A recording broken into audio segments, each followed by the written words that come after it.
Method Masterclass series. I'm really excited about today's Masterclass because we're actually talking to somebody who is going to be giving us some tips on speaking. And that is a dreadful space for any of us who are introverts or who've never gotten on a stage before. So Amy is going to give us a full rundown of how we're going to be able to do it successfully to help grow our agencies. If you haven't gone and watched the other Masterclass series that we've done with Sean Denon, and also Casey, they went over how to create great offers and close deals. And now Amy is going to help us build some brand authority. So Amy, welcome. Thank you so much for being here. Hey, you're welcome. Thank you for this opportunity. I love speaking about this. You're one of a needle in a haystack, I would say. I rarely meet people who love this, but this is exciting because I definitely know I was someone who avoided college speech class like nobody else. You know, I hated getting up in front of people, but I think over time I slowly built the confidence. And so hopefully you can give some pointers on that too, because I remember the first stage and it was super scary. I remember Michael and I got through it, high fives at the end. You know, all those nerves finally go away, but super pumped for this. So I know you're going to be sharing your screen and kind of walking everybody through all of your tips and tricks. We'll definitely follow up, I'm sure, with some good advice and good stories that you have to share with everybody. So if you're ready, let's just dive into it. Okay. Let's rock and roll. Cool. First I would say this, you know, like it takes all kinds to make the world go around. You know what I mean? Like I got off of a speaking engagement the other day. Let me see if I can't hide that. Whoops. Oh, I guess you're just going to see the bottom of that. Oh, there we go. I just got off a speaking engagement the other day and somebody came out and met me outside and was like, you know, thanks, whatever. But she was like, I could never do that. And I go, yeah, I know, I get it. But it takes all kinds to make the world go round. So it's totally good.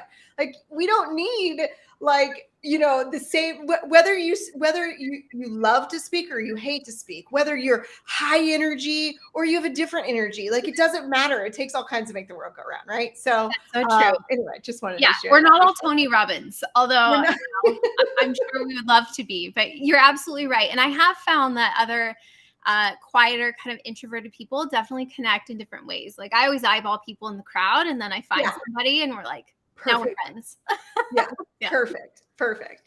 You know, I love this topic so much too. And thank you so much for inviting me on, because I think as agency owners, this is such a key piece of like your overall like marketing strategy. Sorry, couldn't come up with the word.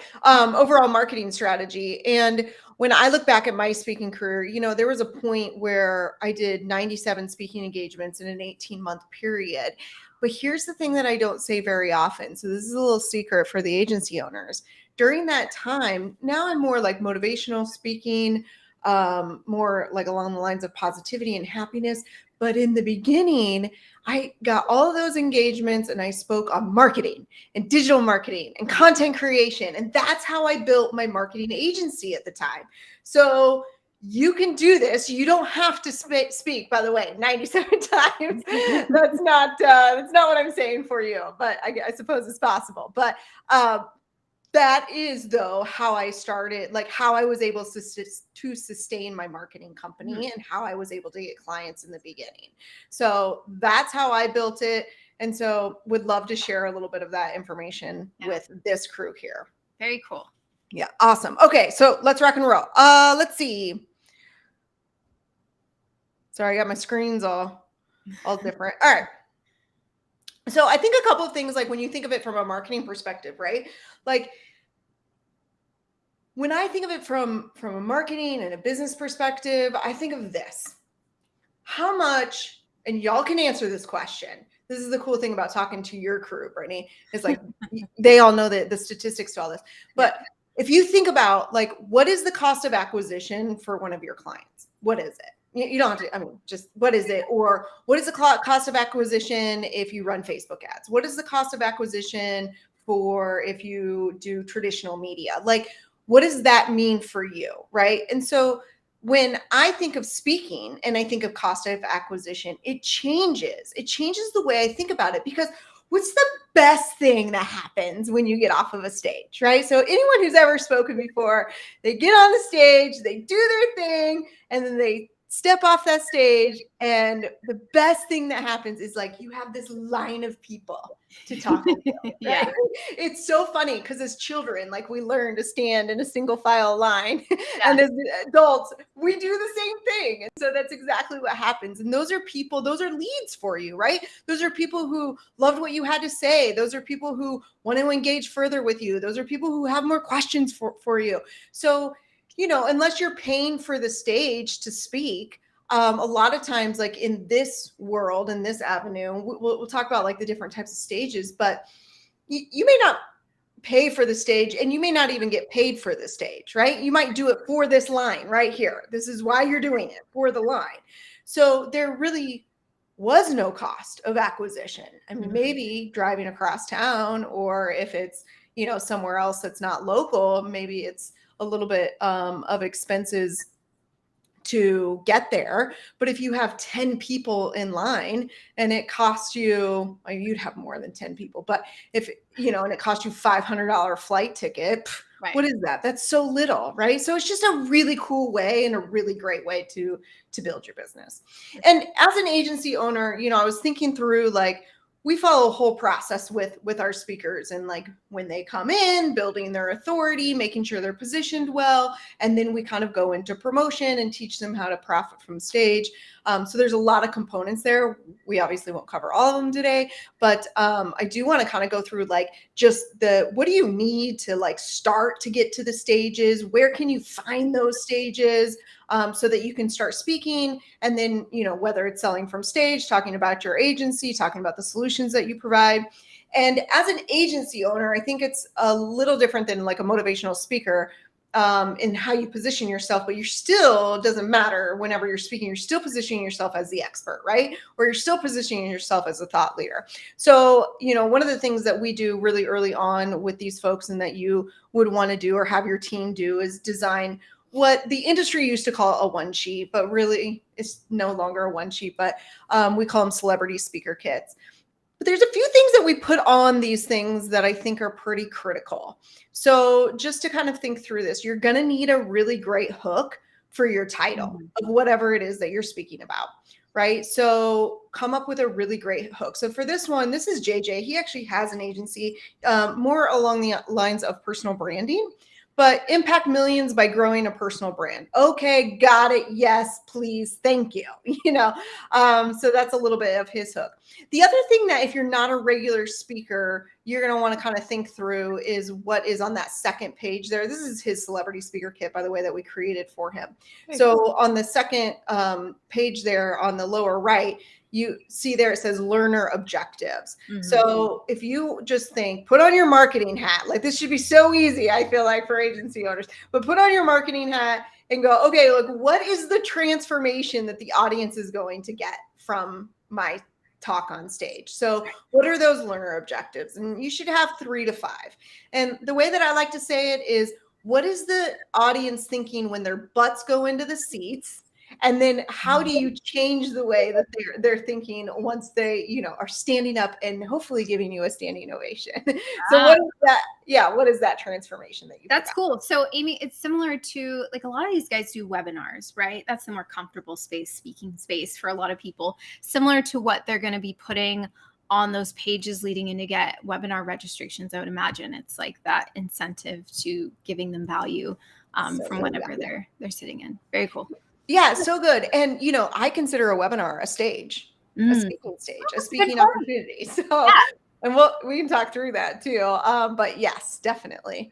Very, very, you know, to get a stage, whether it's virtual, to get a stage, whether it's local, to get a stage, whether it's I mean, a lot of the components are still, you know, very much there and the same. Yeah. In fact, and we're going to roll into that here in just a second.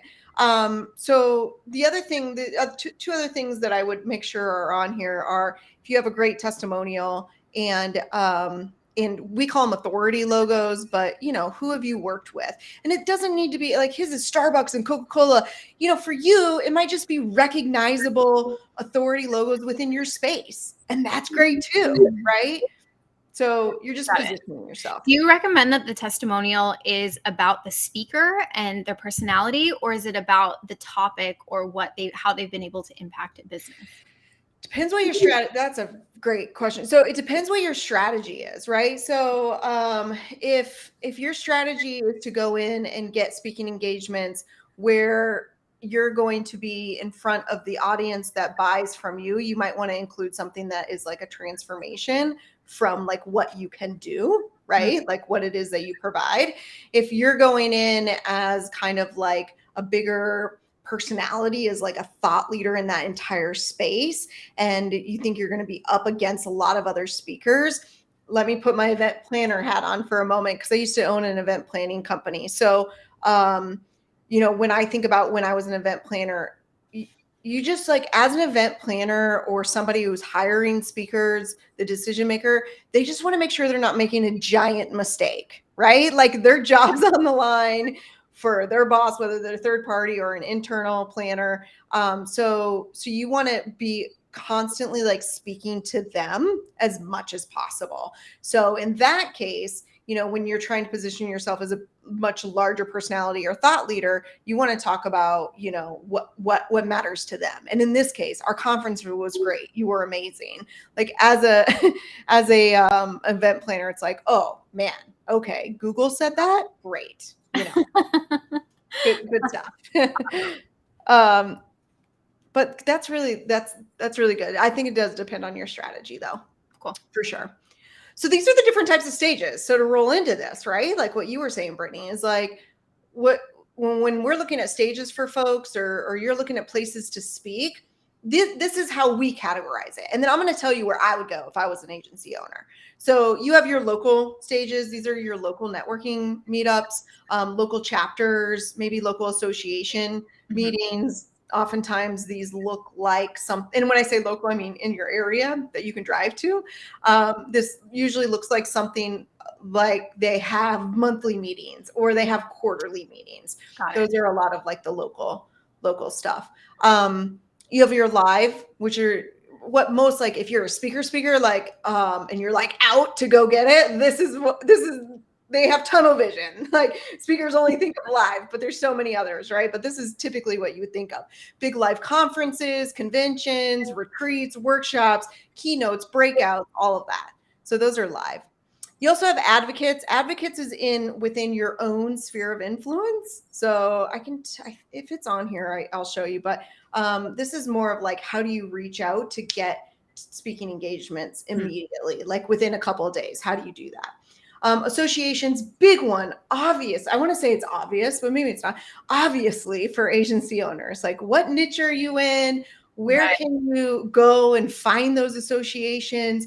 And I just start infiltrating them, whether like start local or state, or if your agency expands beyond that, then great, then expand beyond that. I know some agency owners are very local and localized, so that may or may not make a ton of sense depending on what your strategy is. But that's a big one.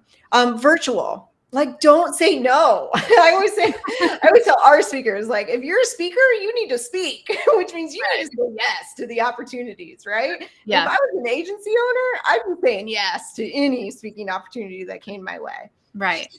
Great way to get in front of the right people. That's very cool. And I actually don't think a lot of people consider the webinars that they're probably doing as like a stage. So it's such a key point, I think, that you brought up, because it's almost like practice ground too for those bigger stages. You do so many of these, and then you're like, it's actually not as scary when you're finally in person.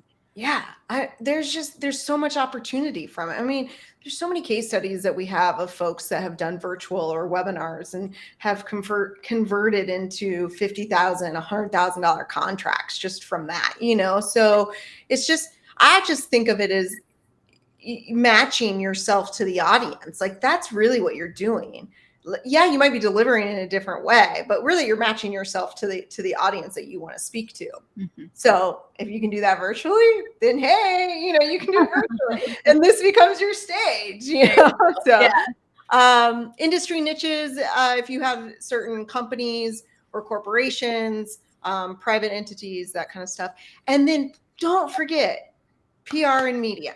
And I don't know, maybe some of your clients do PR and media, like provide that as a service. Yeah, I think everyone's on a podcast bandwagon at the moment. Yeah. I see them everywhere, and I'm like, wow, everybody's starting one up, which is super cool. But I think there is power in joining forces too with the people that you know in these groups or having your clients on. I'd love to get your take really quickly as we have this in front of us. Yeah. Your take on bringing on your own clients for your podcast, because I think this is becoming one of the I'd consider it a hot trend where we have agency owners who are now inviting on their successful clients, and that's all they're really talking about. Talk to me a little bit about your opinion on that. Are those the right guests to have, or do you feel like there's a different way to go about it?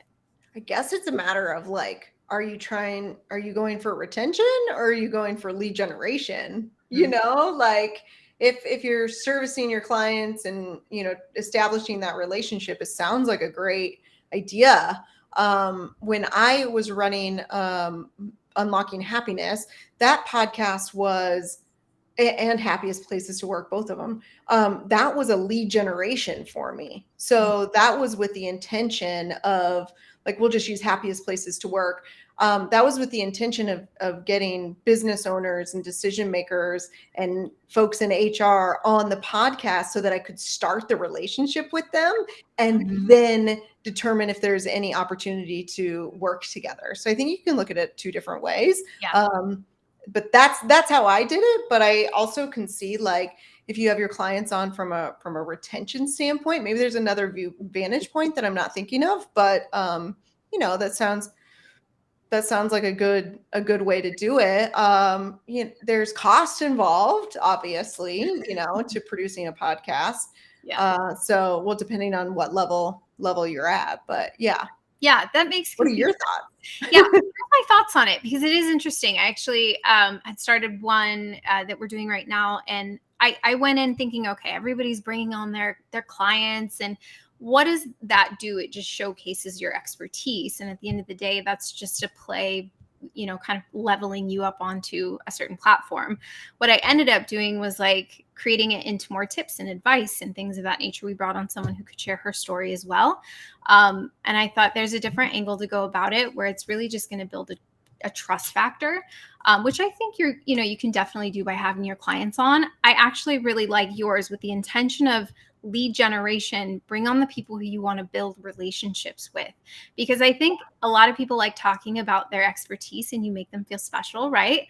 And that allows you to start a really organic, I think, healthy conversation. Yes. In a platform that's used for promotion in a way that you probably both leverage it. But I actually really like that angle because I think I do see a lot of agency owners right now who are using really just their own client base to build these podcasts, which I think can work. And certainly I've seen plenty of them, go off to being pretty successful lead gen in itself because I think people are hearing it and they're like, oh, these people can help me.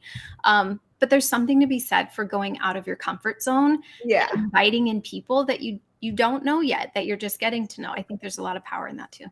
I mean, that's so good. It really, I'm going to go to a word that makes me cringe a little bit, but it's also on the slide. So I'm just going to say it, but it's really goes back to the basics of networking, that's really the way that you just described it. I mean, that's what you're doing. So yeah, very cool. Which is very critical. I feel like in building, various companies. I don't know. We don't have to get into the weeds too much on this, but I think I can just kind of give you an overview and show our process of how and what you do once you kind of figure out, what stages. So when you build this out, we always say like tackle 3 at once. So start with 3 and then you can kind of build from there. Now, again, if I was an agency owner, local. I mean, that's just you have gold in your backyard, I feel like. So, and it's kind of a little bit of low hanging fruit, especially if you're new to speaking. So you can get those stages, a little easier than, if you go to the Grant Cardone's website and fill out a call for speaker application. That's all I'm saying. So anyway, sorry, let me go back. So I would say, local associations and virtual would be the 3 that I would, primarily focus on. Cool. And then we just do a reach out. This is our reach out. Y'all are marketing experts, so you probably look at this and you could tell me, no, I would do this differently or switch this around. But one of the things I'm just going to mention on here, when we do this, is kind of like our outreach steps. But there's two things that I think are critical to talk about, which is the process of video and integrating video in with your emails. So we do something that we call like a book me video, but it's very simple. You all have done it, I'm sure, in your own marketing outreach, which is just a Loom video or a SendSpark or BombBomb or whatever it is that you use, right? And you are just talking to the person who is going to ultimately hire you. So you're just telling them, you're getting on video. Instead of just hiding behind an email, you're getting on video to introduce yourself, tell them what it is that you talk about, and that you would love to come in and speak to their members during one of their monthly meetings. So you're just kind of sending that along. Nice. Oh, I really like that. I haven't heard that actually. I know a lot of outreach strategy with like lead gen. We talk a lot about that. And I think this is such a great point. Don't just go cold DMing someone on Facebook and be like, yeah. Hey. I'm gonna put an actual face and voice to it, and it seems like it'll kind of be the glue that starts everything. Yeah, because look, you're speaking, right? So like they want to see, like, I want to see Brittany, like what's her energy level about? Like, what is she, how does she show up in this world? So it really helps to position yourself when you do that, as opposed to just, maybe just going to, I don't know, I'm assuming maybe some of the agency owners have like their own personal brand. I'm not sure, but if you don't, and you just have your company website, like that's very hard to understand, like who you are and how you show up. And, is this something exciting that they want to bring to their members? So I just always like to add those into the reach outs. And if you have a speaker reel, that's kind of what the second video is. You may or may not have that. If our folks don't have it, that's great. We just, use what we can. You might have a YouTube channel. You might have a podcast that you can direct them to. Just, you're kind of like stacking value, as I like to say. Got it. And then, as marketers, let's not forget the power of a phone call. Just picking up the phone and talking to the person and asking them if there's an opportunity there. We probably book more stages on a phone call than we ever will via email. Interesting. So, in the day of automation, I feel like the phone calls are dying. And so this is like a good reminder. Just the phone. Yeah, I'll tell you a funny story. I talked to my dad yesterday. It was his birthday, and he's like so proud that he did this thing. I'm like, hey, his name's Larry, but I call him Lair just for fun. Anyway, I'm like, Lair, has anyone called you today? And he's like, oh, you'll never imagine how many people have called me today. But he was so proud because he was like, but I tell you what, they're calling me because I started this thing like a year ago where I don't text, I don't put on Facebook when it's somebody's birthday. I actually call them. And he goes, wouldn't you know it's working? Now they're calling me. Aww, oh my gosh. That's so cute. I thought it was so cute and so sweet. But yet, the underlying like business lesson there is like, but it's so true and it works, so. Yeah, anyway. Very true. Yeah. Okay. So now that's kind of the overview, I'm just going to give you just some tools. These are all free tools. So, we subscribe to a lot of lists and things for to find the events for our speakers, but here's some that are just, you can go to that, will give you the contact name, right? We'll give you when the event is, we'll give you the phone number, email, all that stuff. And there's probably a lot more that y'all have access to that you could, start to dig into as well. These are just some of the freebie ones that are online. Very cool. Yeah. So I want to end on this, if this is good with you, Brittany, is the advocates. So like that's how you find all the stages. You come up with your strategy, do the reach outs, pick up the phone, call them, send the book me videos. Or I should say, and if you want to get the ball rolling, like if you want the momentum to get on the stages or to go to the front of the room and start speaking at meetings, this is how I would start. And you can use any variation of this. This is just a little template that we give our speakers. So you got to kind of put it in your own voice. Mm-hmm.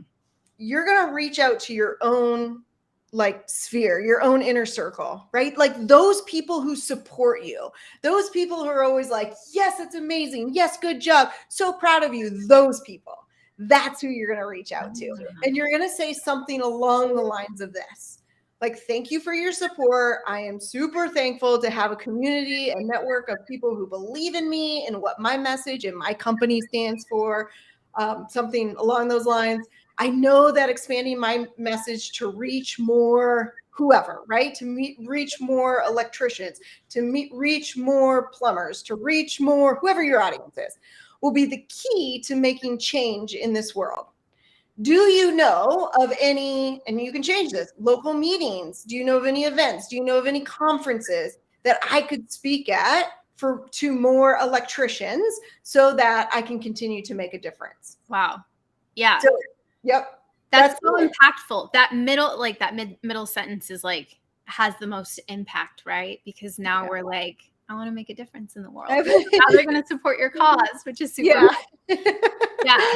Yep, exactly. I'll show you what this looks like. I just did a variation of this. I did this on social media. So like you could send this as an email, you could put this on social media, but I did this. I was trying to generate some interest within schools, trying to get into schools and speak to schools. So I put this out, and just from this, right? And here's a little verbiage that you can use there at the end, which is very similar to what you just saw. But like, who do I know that can help connect me with the right people in these schools? Or maybe you're one of them. And from that, I actually ended up getting 49 leads. Wow. And that was just on my personal Facebook, right? So it's not hard, right? But it's just like anything else. You got to do it. And you know, you gotta roll with it. You can stop sharing my screen now. Yeah, I'm hearing that we have to overcome the fear of asking, which is right, and that's such a real fear. I think the fear of rejection is what plays into that for a lot of people, and I think we're just not used to asking for something for ourselves in this way. And I think you would be surprised how many people are willing to support you. So it is speaking in itself. There's a lot of fears to overcome, but also like in the outreach, like as you begin all of this, you're going to be asking and networking and doing all these things that I think will slowly build your confidence and reducing that fear of rejection and those types of things. I've always told people about you because you have like the best energy. It's always a good time, you know, when we're here. What are your tips for people who are very nervous? Because this is probably one of the areas I remember like talking myself up, and like I think I overthought it because it was the easiest thing. Once I was settled into the speech itself, my nerves were gone, and I really just kind of looked at real faces and I was like talking to them like a normal human. So what are your tips for people as they go into their first stages or bigger stages to reduce their nerves? Yeah, I've got two things. One is, and I'll break it down. One, but let me say them before I forget them. One is, I think you don't give yourself enough credit. And the second one is, what will calm your nerves is rehearsing. And so I think even professional speakers think that they can just show up on stage and like they got this, and you know they're just gonna wing it, like, because I'm good on stage, so I got it, I know the information. But if you get lost somewhere, that's where it kind of like, you know, starts to get a little wonky. So you rehearse what it is that you're going to say. And, you know, for me at this point, I have everything scripted. I didn't start out that way. But I'm sure there were some times along the way where I got lost and I was like, oh my gosh, that's never going to happen again. Right. Yeah. But now I have it all scripted, and it doesn't sound scripted because I've rehearsed it so many times that now I just kind of know. But I start with the script. So I've got it all scripted. But I mean, look, I'm not suggesting that you go write, you know, 1,500 words or whatever that would be. That would only be a 10-minute speech, 1,500 words. But you at least have like the outline, right? And know what that is, and you've rehearsed it, and you've rehearsed the sections. The first one that I said, I think, is something you need to tell yourself, which is you're not giving yourself enough credit. I was just at an event last week, last week. Anyway, it doesn't really matter. I'm trying to remember where it was. I think it was the Tampa one. Anyway, I was in Tampa. This woman got up. She spoke. She was doing great. Now, look, she was somebody who wasn't like an Amy Dix, like, I can't wait to get on stage, like a professional speaker. She was representing her company. And so I'm pretty sure she got chosen to go up there and speak and represent her company, right? So she already had like all these nerves, but she was doing so good. Like so good. I even in my mind said to myself, man, she's better than the previous speakers that have come up. Oh, funny. She froze and she said, I don't think I can do this. And she walked off the stage. Oh my goodness. And I just thought to myself, I didn't know this woman, but I just thought to myself, and I told so many people who knew her to tell her, I'm like, she didn't give herself enough credit. She was doing so good, but whatever she was telling herself in her head made her freeze, gave her like a panic attack almost. So like, you gotta give yourself credit. Like, I promise you, it's not as bad as like you might be thinking that it is. Yeah, that's so true. That's so true. Because I've had that too, where I'm like, oh, I wonder how I did. Because for me, I almost like black out. I don't remember what I just said. Hopefully it was all good. But in those moments of like freezing and panicking, what do you advise people to do? Is it to just kind of like take a deep breath and you reset your thoughts? The way that I've been able to calm my nerves, I know in those moments, is to just lock my eyes onto somebody. Usually it's the person who's like this. I'm like, all right, cool, they get it. And I usually try and just focus on them. But what are your tips for people that do tend to freeze or worry about stuttering or kind of get in those moments? Yeah. Know that the audience wants you to succeed. Which is why you probably look at the person that's going like this. Yeah. I've seen several instances of this. I was at a almost like a TED Talk kind of thing the other day. This is a while ago. But anyway, so these folks had their speeches and they had rehearsed them, and he was telling his story, and he totally froze in this big theater. All these people are watching him, completely froze. And it just went silent. And then all of a sudden people started like, woohoo, like clapping for him, like, you got this, and like screaming out all this great like affirmations for him. And he finally, and he's like, oh, I remember. And then he started up again. And I was like, that was actually so good, because he took the moment. I know it's awkward, but trust me, it probably feels way longer than what it actually is. But just take the moment and see if you can't regroup, and know that the audience wants you to succeed. So they're not judging you. Most of them are. That probably goes back to the original part of this conversation, right? It's like, so many people are so scared. Like, they're probably sitting there going, oh my gosh, I can never do that. Yeah. Exactly.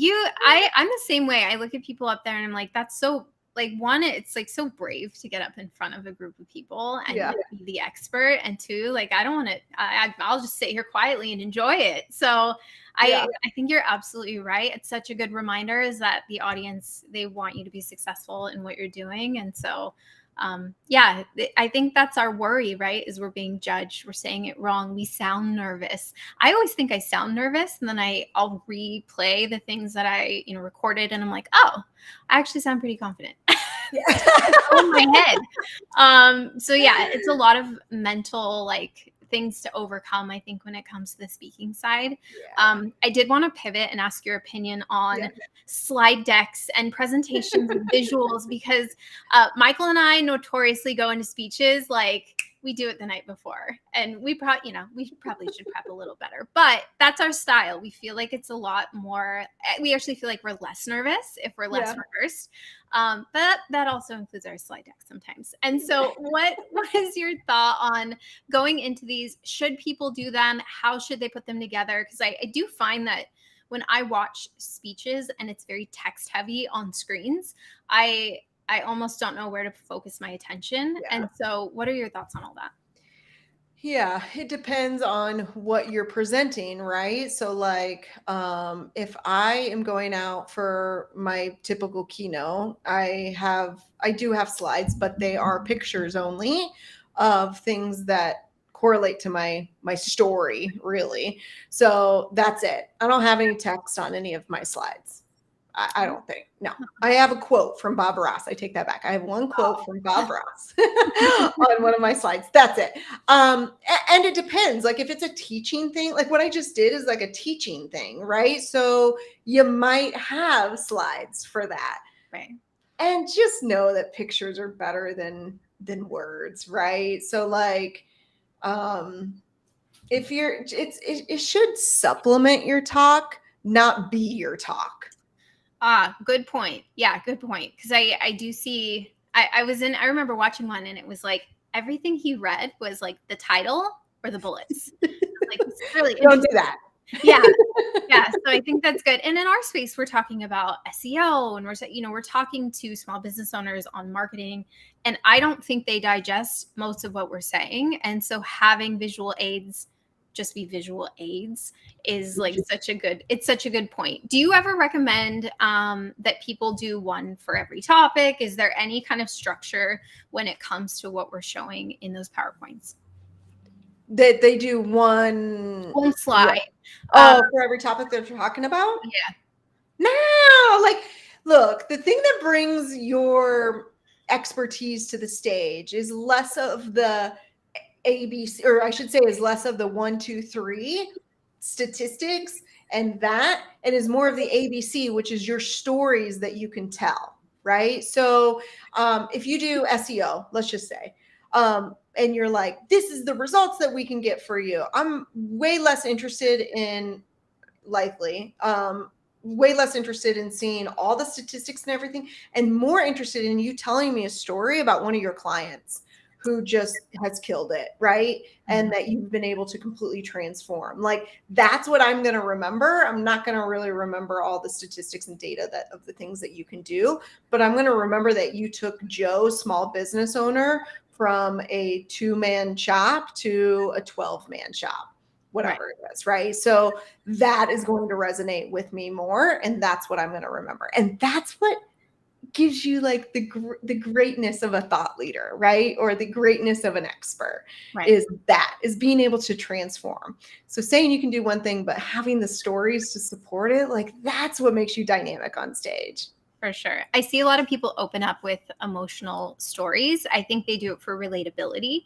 And sometimes they're personal. And I think sometimes they are about the situations or storytelling about clients. And that it does seem to automatically engage. And then they kind of roll into everything else. So I think that's always a great way to open things up. This is an interesting thing. How personal do you think people should get with these, by the way? Because I've heard some interesting openers where I'm like, I forgot what I'm here to actually learn about. Suddenly we're talking about your grandma and how she was sick. And I'm like completely lost in this. How do you recommend people engage in a way that still keeps people focused on why they're there? Yeah. I mean, you use the stories to supplement, to prove your point, or to make a point, not prove. That sounds terrible. To make a point.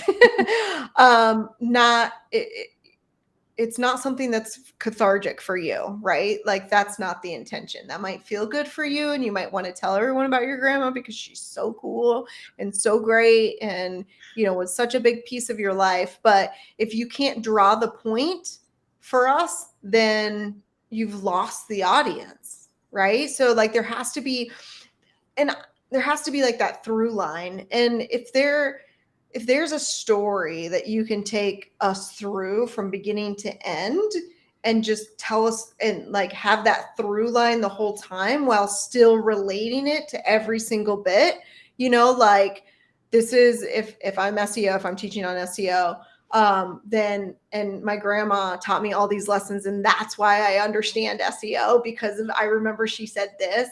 And then when I was working with this one client, it came to me, she was like, oh my gosh, this is whatever. And that's why this works with SEO. This is a stretch, by the way. But if you can do that, then great. If it makes no sense and you can't draw the correlation or the line for us, then take it out.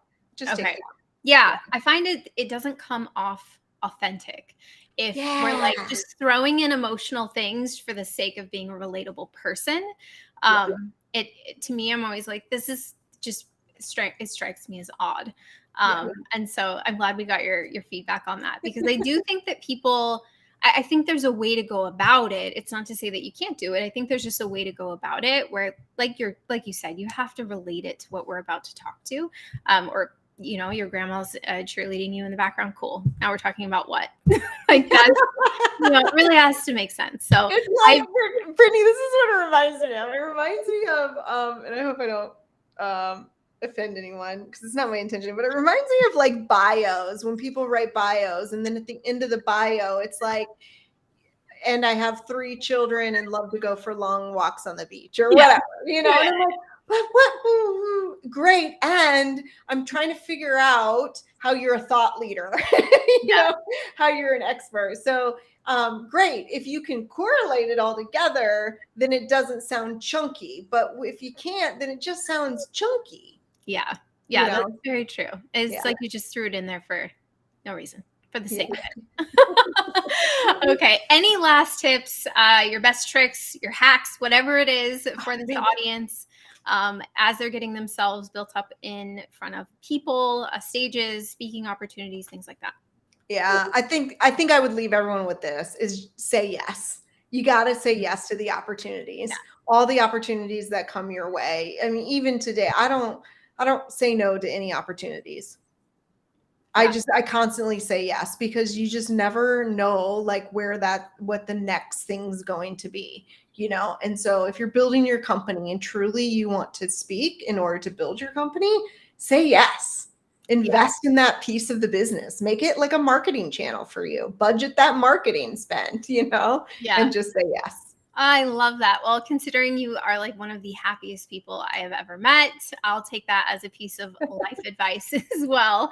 All right. Well, thank you so much to everybody who watched our live stream and catches the replay. Amy, where can people find you if they need more help in this space or want to find out more about what you do? Yeah, I mean, you can always go to our, authorityspeakersagency.com. And for you and for your people, Brittany, they can always email me at amy@authorityspeakersagency.com. And I'm happy to help anyone who's a friend of Brittany and knows Brittany. I'm a friend of yours. So you just ask me whatever you need and I'll get you going in the right direction. Thank you so much. All right, Amy, thank you for joining us. Thanks for everything.